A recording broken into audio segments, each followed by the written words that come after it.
wa 'anil nabiy sallallahu alaihi wasallam annahu qala la yadkhulul jannata nammam.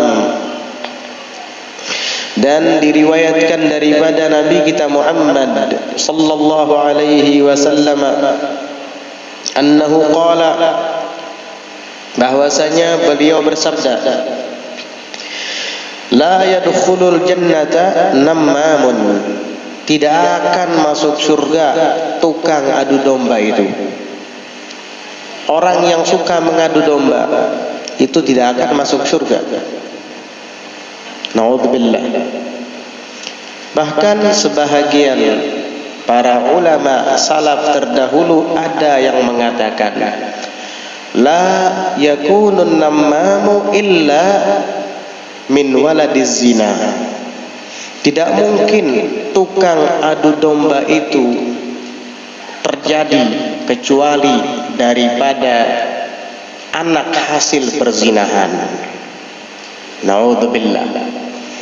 Orang yang suka mengadu domba, menfitnah dua orang yang saling berteman sehingga menjadi saling bermusuh-musuhan, atau menfitnah beberapa kelompok sehingga menjadi tercerai-berai, itu si tukang fitnah, si tukang adu domba ini, itu biasanya adalah anak hasil perzinahan.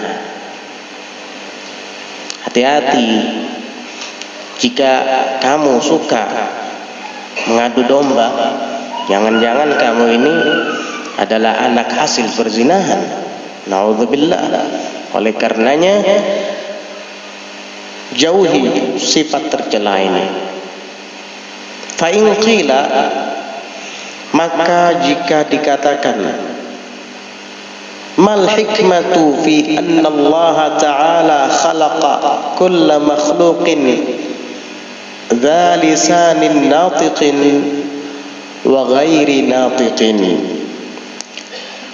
Jika ditanya atau dikatakan, mal hikmatu, apa sih hikmahnya, fi anna Allah ta'ala, pada bahwasanya Allah ta'ala khalaqa, menciptakan, kulla makhluqin, setiap makhluk itu, dha lisanin natiqin wa ghairi natiq, ada yang memiliki lidah yang bisa berbicara dan ada juga yang tidak bisa berbicara. Artinya makhluk itu ada lidah bisa bicara, ada juga lidahnya ada tapi tidak bisa bicara. Apa hikmahnya? Walaisa lis-samaki lisanun aslan, dan tidak ada pada ikan itu lidah aslan sama sekali. Artinya hampir semua binatang makhluk hidup, yaitu manusia ataupun binatang, ada lidahnya. Cuma ada yang bisa bicara, ada yang tidak. Tetapi ikan tidak ada lidah sama sekali. Kenapa? Apa hikmahnya? Faqila, maka ada yang mengatakan, li'anna Allah ta'ala, karena sesungguhnya Allah ta'ala, lamma khalaqa Adama, manakala menciptakan Nabi Allah Adam alaihi wa ala nabiyyina afdhalus salah wa azkat tahiyyati wat taslim, amara al malaikata bisujudi lah.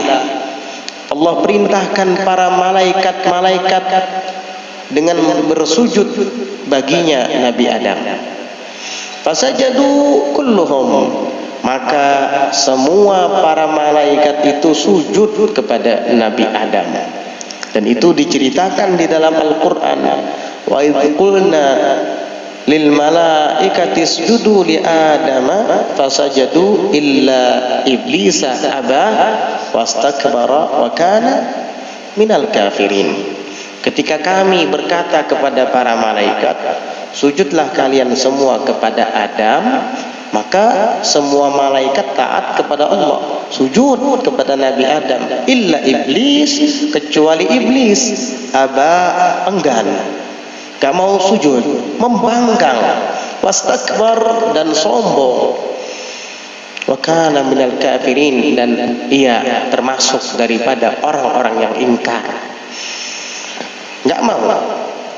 Para malaikat semua sujud, illa iblis fala'anahu Allah, kecuali iblis maka Allah melaknatnya, wa akhrajahu minal jannah, dan Allah taala usir dia, Allah keluarkan dia, si iblis tadi, minal jannah, dari surga, diusir. Fakhruj innaka rajim, keluar kamu wahai iblis dari surga ini, sesungguhnya engkau adalah makhluk terkutuk. Wa masakhahu, dan Allah Subhanahu wa taala rubah wujudnya, dimasak. Mungkin dulu wujudnya bagus, tetapi begitu ia membangkang perintah Allah dan sombong, dikeluarkan dari surga dan dirubah wujudnya menjadi mengerikan. Fa'ahbata ilal ardi, maka Allah turunkan ia ke bumi. Faja'a ilal bihar, maka iblis pun datang ke laut. Artinya pertama kali yang ia jalani di muka bumi ini adalah menyelam di lautan. Jadi dia mengarungi lautan dan isinya. Fa'awwalu ma ra'ahu as-samaku, maka pertama yang ia lihat di dalam laut itu adalah ikan. Fa'akhbarahu bi khalqi Adam, maka iblis memberitahukan kepada ikan dengan diciptakannya Nabi Adam. Wa qala, dan iblis berkata, innahu yastadu wa ya'khudhu dawabbal bahri wal barri, sesungguhnya Adam yang Allah ciptakan itu wahai ikan, gak tahu ya ikan apa itu yang diajak bicara, entah ikan kakap atau ikan paus, gak tahu, yang jelas ikan laut begitu. Jadi kata iblis, sesungguhnya Allah menciptakan Nabi Adam, dan kamu tahu gak, innahu, sesungguhnya Nabi Adam, ya pastinya anak cucu dan keturunannya semua, yastadu wa ya'khudhu dawabal bahri wal bar, dia akan memburu, memancing dan mengambil binatang-binatang yang ada di lautan dan di daratan. Tuh, hati-hati kamu ikan ya dengan yang namanya Adam ini. Ngadu domba bukan? Ngadu domba ini. Iblis itu memang licik. Jadi pantas kalau sebahagian ulama salaf terdahulu mengatakan orang yang suka mengadu domba itu adalah anak zina. Ya, temannya iblis. Orang berzina itu karena digoda dan dibujuk oleh iblis, akhirnya melahirkan anak yang sifatnya sama seperti iblis. Alhamdulillah, makanya jauhi perzinahan itu sejauh mungkin. Wala taqrabuz zina, dilarang sama Allah untuk mendekatinya. Artinya sebab-sebab yang memicu perzinahan itu dijauhi, apalagi perzinahannya itu sendiri. Jadi begitu, dihasut oleh iblis. Hati-hati kamu ikan, hati-hati.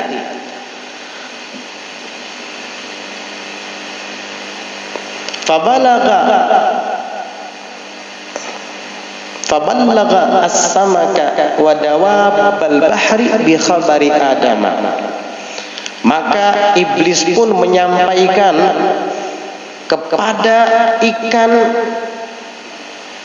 dan seluruh binatang-binatang yang ada di laut dengan berita tentang diciptakannya Nabi Adam. Fa'adhaballahu lisanah, maka Allah Subhanahu wa ta'ala pun menghilangkan lidah ikan tadi, sehingga ikan-ikan dan makhluk yang ada di laut lidahnya nggak ada. Sebab kalau ada nanti dia akan bicara. Karena apa? Iblis telah menghasut dan mengadu dombanya dengan Nabi Adam dan anak cucunya. Untung Allah Ta'ala renggut dan ambil lidah-lidah ikan yang ada di laut dan rata-rata makhluk laut. Ada lidahnya diambil sama Allah karena mereka tahu tentang berita diciptakannya Nabi Adam, dan Nabi Adam beserta anak cucunya nanti akan mengail ikan di laut, di sungai, dan begitu pula berburu di daratan. Andai kata lidah itu tetap ada, mungkin ikan akan membeberkan rahasia itu sampai ke daratan. Tetapi itu tidak terjadi karena Allah cepat mengambil lidah di ikan dan makhluk-makhluk yang ada di laut, sehingga mereka tutup mulut dan tidak bisa bicara. Andai kata lidah itu tetap ada, mungkin kita tidak akan bisa bersahabat dengan makhluk-makhluk lainnya di muka bumi ini. Mungkin semua makhluk akan berbuat jahat kepada kita manusia. Mungkin pian kada kawa lagi mau unjun. Jangan tidak kada mau unjunan. Mungkin kita baru berjalan di samping kucing udah dicakar-cakar sama kucing. Baru berjalan di depan ayam udah dipatuk sama ayam. Ini yang bikin aku kentaki, kata ayam. Kan begitu. Tapi kenapa? Berkat Allah Ta'ala cabut lidah ikan sehingga dia tutup mulut, gak bisa bicara. Itu hikmahnya. Itu hikmahnya. Intinya di sini iblis memang tukang hasud, tukang adu domba.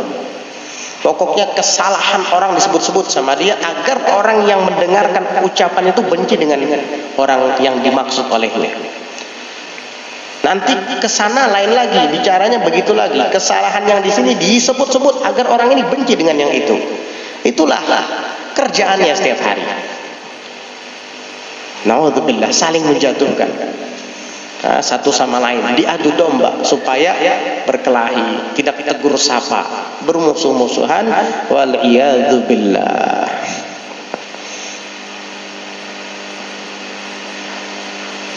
Hukiya an Amrin ibni Dinarin annahu qala,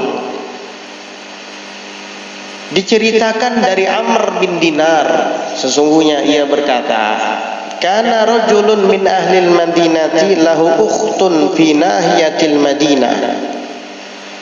Adalah seorang lelaki dari penduduk kota Madinah, dia memiliki saudari perempuan yang tinggal fi nahiyatil Madinah, di ujung kota Madinah, di sudut atau di pojok kota Madinah.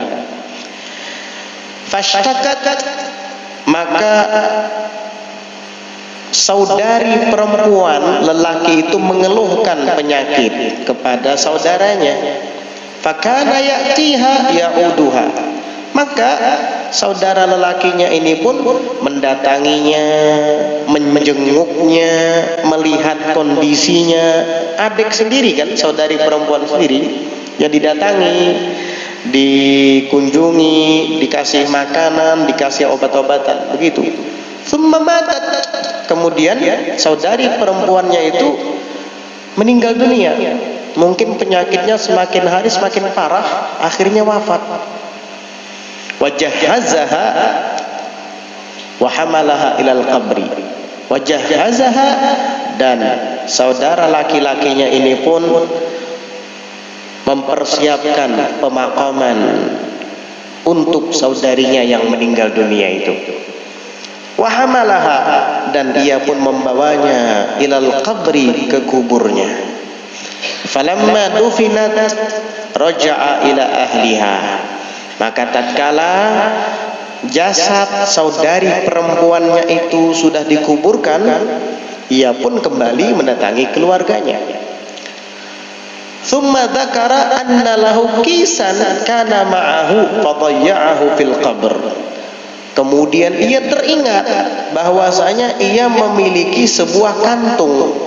Kis itu biasanya kantung tempat menyimpan uang. Dulu dompet orang zaman dahulu itu kain, dimasukkan uang ke dalamnya. Kalau sudah dimasukkan ditutup dengan tali begini, set. Tahu kan ya? Kayak wadah minyak wangi biasanya begitu.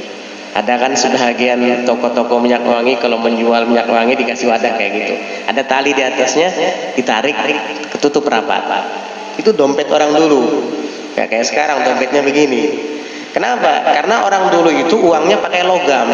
Dinar, dirham itu berbentuk emas, berbentuk perak, kadang begitu. Kalau orang sekarang dompetnya begini karena isinya kertas. Jadi begitu. Kis, dia teringat bahwa dia memiliki kantung tempat menyimpan uang, kana ma'ahu, ada bersamanya, fadayya'ahu fil qabr, lalu ia pun kehilangan akan kantung tempat menyimpan uang tadi di kubur saudarinya itu. Fasta'ana birajulin min ashabih, maka ia minta bantuan kepada seorang lelaki dari sahabat-sahabatnya. Fa'ataya al-qabra, maka ia dan teman atau sahabat lelakinya itu pun datang ke kuburan saudarinya yang baru saja dimakamkan untuk mengambil kantung uang yang tertinggal di dalam kubur itu. Rupanya ketika dia memasukkan tanah ke kubur saudarinya itu, kececer kantung uang tersebut. Akhirnya fanabasyahu, keduanya pun menggali kubur itu, fawajadal kis, lalu keduanya menemukan kantong uang itu ada di sana. Tuh kan, memang betul-betul jatuh di sini, kata saudara perempuan yang meninggal itu. Udah diambil sama dia. Faqala lirrajul, lalu dia tadi berkata kepada lelaki yang menemaninya untuk menggali kuburan, tanahha anni, tolong engkau menyingkir dariku sebentar, minggir, hatta anzura ala ayyi halin hiya, sehingga saya akan melihat dalam keadaan bagaimana saudariku di kuburnya. Coba kamu menyingkir sebentar, saya mau lihat kuburan adik saya ini bagaimana keadaannya. Farafa'a ba'dha ma 'ala al-lahdi, maka ia pun mengangkat sebahagian yang menutupi lahad. Mungkin ditutupi dengan batu, atau kalau di daerah kita ditutup dengan papan beberapa keping begitu. Dia angkat untuk menyaksikan bagaimana keadaan saudari perempuannya dikubur. Faidal qabru yashta'ilu naran, maka tiba-tiba dia kaget, kuburan itu menyala-nyala dengan api. Kaget, bu, langsung ditutup sama dia. Astagfirullahaladzim. Menyala kuburannya di dalam. Faraja'a ila ummih, dia pun langsung bergegas pulang kembali mendatangi ibunya. Faqala, lalu dia berkata, akhbirini alama kanat ukhti, ibu tolong beritahu kepada saya apa yang dilakukan oleh saudari saya ini dulu di dunia ini. Saya kan selama menikah tidak pernah lagi kita tinggal serumah, sehingga ibu hanya bersama dengan saudari saya yang baru wafat itu, sehingga saya tidak tahu menahu bagaimana sikap dan tingkah lakunya selama ini. Beritahu kepada saya, wahai ibu, apa sih yang dilakukan oleh saudari saya itu? Saya kaget, bu. Saya buka kuburnya itu menyala-nyala dengan api. Saya nggak tega, langsung saya tutup. Pasti adik saya di kuburan itu dibakar oleh api itu, hangus. Kasihan, bu. Apa sih sebenarnya yang terjadi? Faqalat, karena yang bertanya ini adalah anak sendiri, ya ibunya terbuka terus terang, dia pun berkata, kanat ukhtuka ta'ti abwabal jirani, adalah kebiasaan saudari perempuanmu itu ketika masih hidup mendatangi pintu-pintu rumah tetangga. Ketujuh duduk di pelataran tetangga. Tuntung di sini episode keduanya dihigap nang sebelahnya pulang. Puas di sini kehiga nang sebelahnya pulang. Subhanallah. Itu kebiasaannya. Apa yang dia lakukan di pintu-pintu rumah tetangga? Fatulqi udhunaha ila abwabihim, maka ia menyimakkan telinganya ila abwabihim, ke arah pintu-pintu tetangga atau mereka para tetangga itu. Artinya dia arahkan, dia simakkan, dia perdengarkan telinganya ini ke arah pintu-pintu rumah tetangga. Apa sih yang dibicarakan oleh mereka ini? Pura-pura duduk di rumah padahal menelinga. Bahasa kitanya tuh menelinga. Nah, bergerak. Oh, sudah ada pikiran macam-macam deh. Ketik HP, share. Ya begitu, itu kelakuannya ketika masih hidup. Suka ngerumpi, duduk di depan pintu rumah-rumah tetangga. Kadang suka menelinga, dia dengarkan apa yang diucapkan oleh tetangga-tetangganya. Hatta tastami'al haditha, sehingga ia mendengarkan perbincangan mereka. Likai tamshiya bin namimah, tujuannya supaya dia berjalan pergi dengan menyebarkan namimah, mengadu domba, supaya orang-orang akan saling bermusuhan, bertengkar, dan tidak tegur sapa akibat ulah dia, akibat perbuatannya itu. Akhirnya apa? Fa'alima, maka tahulah saudaranya lelaki tadi, anna hadza, bahwasanya kejadian ini kuburnya menyala-nyala dengan api, sababu azabil qabri. Inilah ia yang menjadi penyebab azab kubur menghampiri adik perempuannya. Ini ternyata menjadi penyebab kuburnya menyala-nyala. Suka menelinga di rumah-rumah tetangga, suka ngerumpi duduk dengan tetangga, sehingga ketika mendengar hal-hal yang tidak baik disampaikan kepada orang lain, lalu kemudian tersebarlah fitnah-fitnah dan terjadilah pertengkaran dan permusuhan. Akhirnya ketika dikubur, jasadnya dibakar oleh api. Hati-hati. Ini Imam Ghazali yang menceritakan di dalam kitab Mukasyafatul Qulub. Bukan film rahasia ilahi, bukan. Ya, itu film. Kalau ini dari kitab. Hati-hati. Hati-hati. Faman arada an yanjua min azabil qabri falyahtariz minan namimati wal ghibah. Barang siapa yang menginginkan agar ia selamat dari siksa kubur, maka hendaknya ia menjaga dirinya minan namimati, daripada mengadu domba, wal ghibati, dan menggunjing keaiban orang lain. Dua ini adalah penyebab yang sangat efektif membuat seseorang kelak diazab di dalam kubur sementara ia tidak sadar. Hati-hati, kamu punya penyakit ini, dari sejak malam ini juga hilangkan, singkirkan dari dalam hatimu.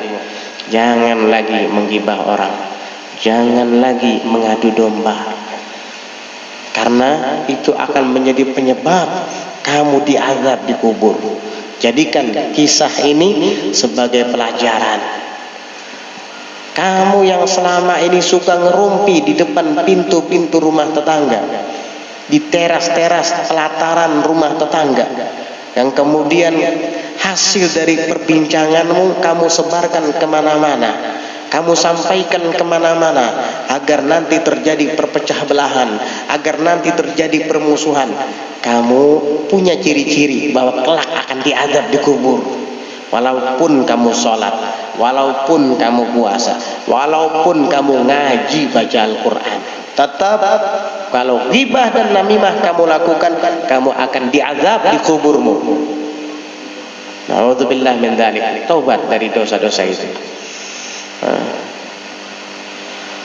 Wa hukiya an Abil Laythi al-Bukhari annahu kharaja hajjan.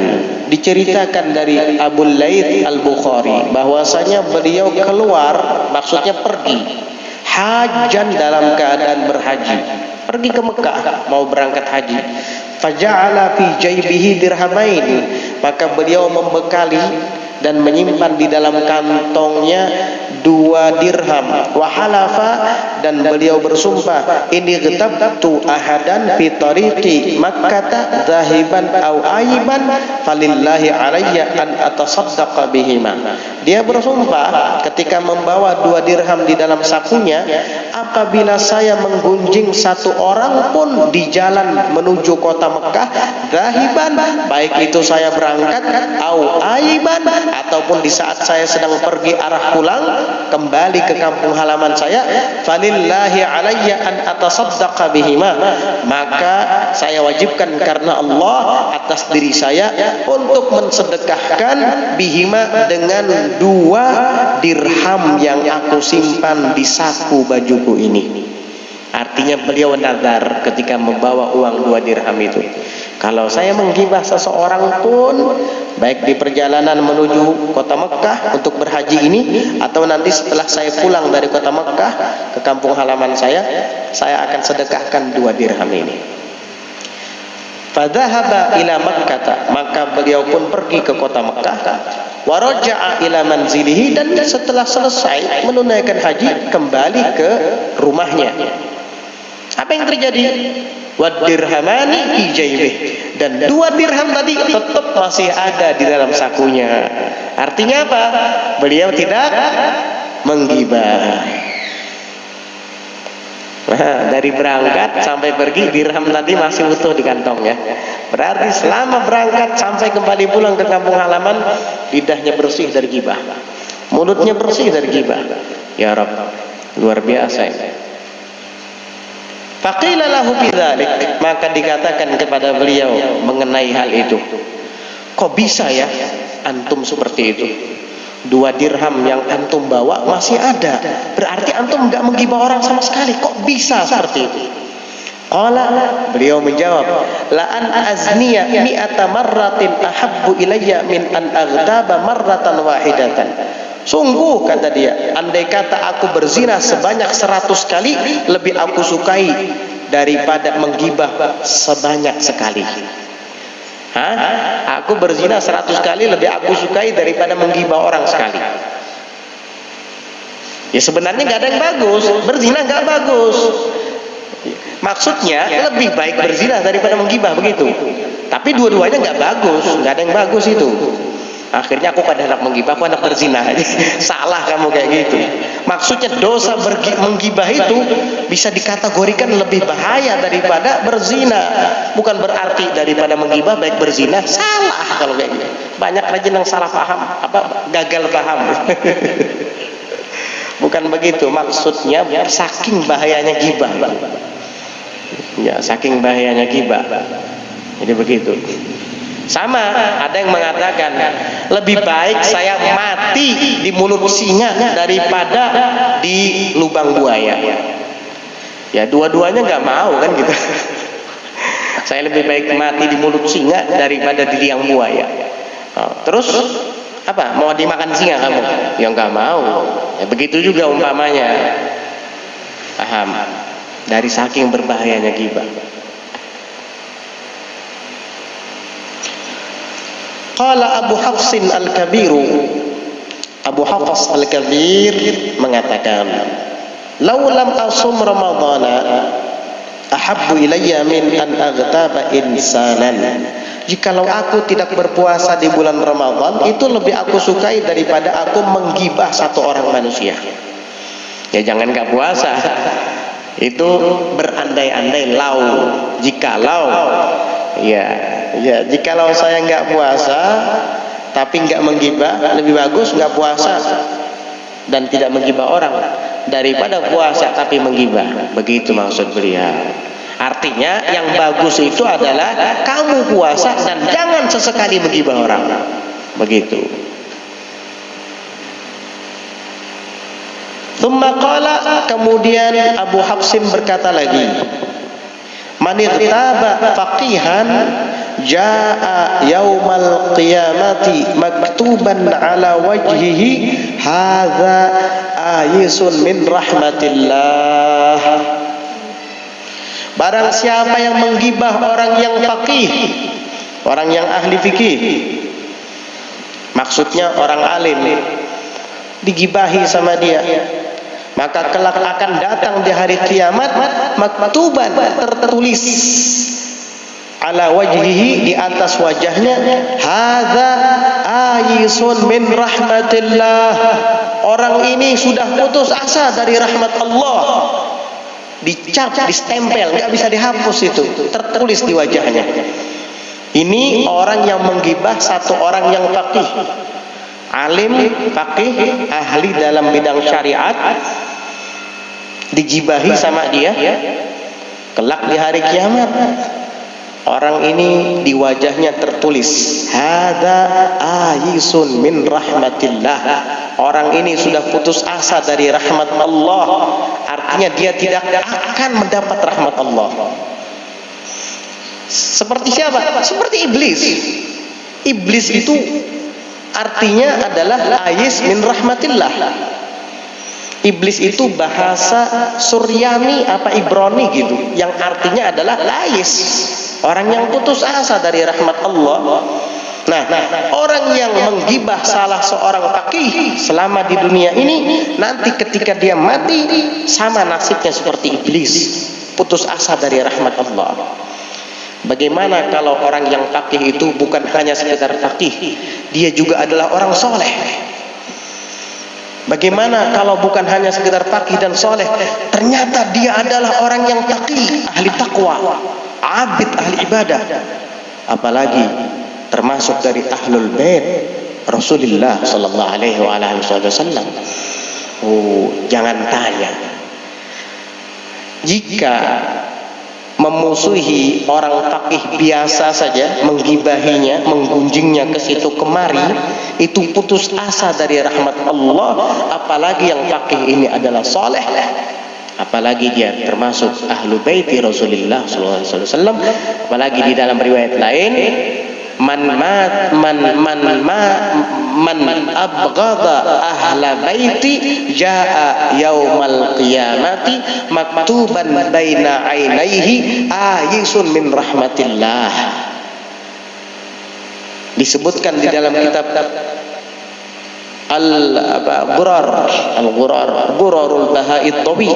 Ghurarul Baha'id Tawi, di situ disebutkan ada riwayat hadis, man abghadha ahla baiti, barang siapa yang benci kepada ahlul baitku, kata Nabi, jaa yaumal qiyamah, kelak dia akan datang di hari kiamat, maktuban baina ainaihi, tertulis di antara kedua matanya ini, di alisnya maksudnya, tertulis apa?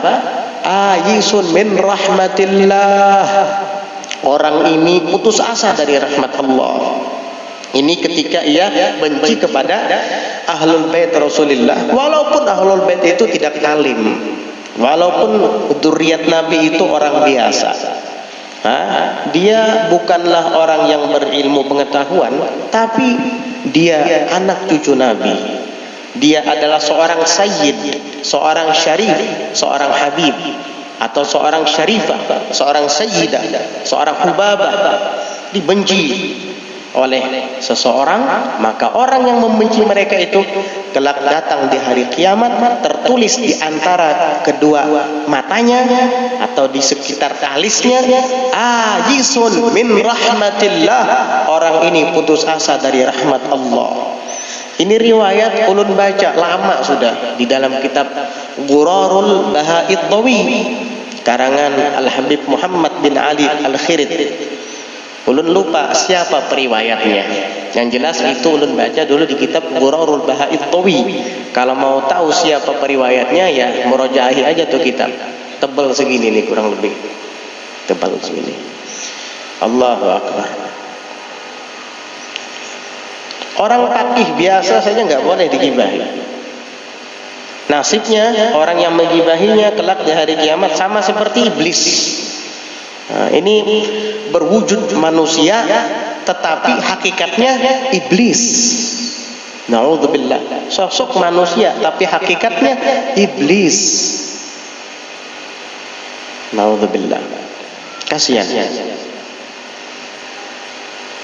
Wa an Anas ibn Malik radhiyallahu anhu qala Rasulullah sallallahu alaihi wasallam marartu lailata usriya bi ala aqwamin yakhmashuna wujuhahum bi adhafirihim wa ya'kuluna al-jifata faqultu man haula'i ya Jibrilu qala haula'i alladhina ya'kuluna luhuman nasi fid dunya. Dari Anas bin Malik radhiyallahu anhu beliau berkata, qala Rasulullah sallallahu alaihi wasallam, kata Anas, Rasulullah sallallahu alaihi wasallam bersabda, marartu lailata usriya bi, saya pernah lewat di malam ketika saya sedang melaksanakan Isra, malam Isra Mi'raj, ala aqwamin, atas sekelompok golongan. Saya lewat ketemu mereka, golongan-golongan ini. Apa yang dilakukan oleh kaum dan kelompok itu? Yakhmashuna wujuhahum bi adhafirihim, mereka mencakar-cakar wajah mereka dengan kuku-kuku mereka. Nanti mereka ini akan dipanjangkan oleh Allah Ta'ala kuku-kukunya, lalu kemudian dia cakar wajahnya dengan kuku-kukunya sendiri. Wa ya'kuluna jifata, dan mereka memakan bangkai. Faqultu, lalu aku kata Nabi bercerita tentang pengalaman Isra Mi'rajnya. Aku katakan, kata Nabi, man haula'i ya Jibril, siapa mereka itu wahai Jibril? Mengerikan sekali nasib dan keadaan mereka. Kukunya panjang-panjang, dicakar lagi wajah-wajah mereka. Jadi ahlun nar itu kukunya panjang-panjang. Nanti kukunya panjang kan? Potong ya. Jangan panjang-panjang kuku. Iya. Jangan sampai 40 hari itu berlalu kuku nggak dipotong, jangan sampai. Ingat itu. Ngapain kuku dipanjang-panjangin? Ada apa? Jangan salahkan tukang warung nanti kalau sayur beningnya rasa asin. Ini kenapa kecil sayur bening dirasa asin? Tuh daki yang ada di kuku kamu itu kotor nggak? Dengerin aja jijik ya. Kamu istinjanya gimana itu? Kalau kuku panjang sini gini, mau jadi apa? Mau jadi harimau? Ya akhirnya itu sayur bening jadi keasinan. Padahal bukan karena kebanyakan garam, tuh daki yang hitam-hitam di kuku kamu itu yang bikin asin. Jijik dengernya. Kalau jijik potong kuku kamu. Jangan ada yang panjang-panjang lagi kuku sudah. Potong, ngapain kuku panjang-panjang? Ini ahlun nar, nih penghuni neraka kukunya panjang-panjang. Dia cakar wajahnya sampai berdarah tuh wajah. Ngeri. Dia makan bangkai. Ketika Nabi bertanya, siapa mereka wahai Jibril? Jibril menjawab, haula'il ladzina ya'kuluna luhuman nasi fid dunya. Itu mereka yang mencakar-cakar wajah mereka dengan kuku-kuku mereka hingga berdarah dan terkoyak dan memakan bangkai-bangkai adalah orang-orang yang dulu memakan daging-daging manusia di dunia, yaitu para penggibah, para pengupat dan penggunjing keaiban saudaranya. Waliyadzubillah. Jika ingin selamat dan tidak akan mendapat azab seperti itu, hindari ghibah, hindari namimah sejauh mungkin. Mudah-mudahan Allah Subhanahu wa taala memberikan taufik dan kekuatannya kepada kita untuk menghindari penyakit-penyakit yang berbahaya ini, ghibah dan namimah, juga penyakit-penyakit lainnya. Amin. Allahumma amin.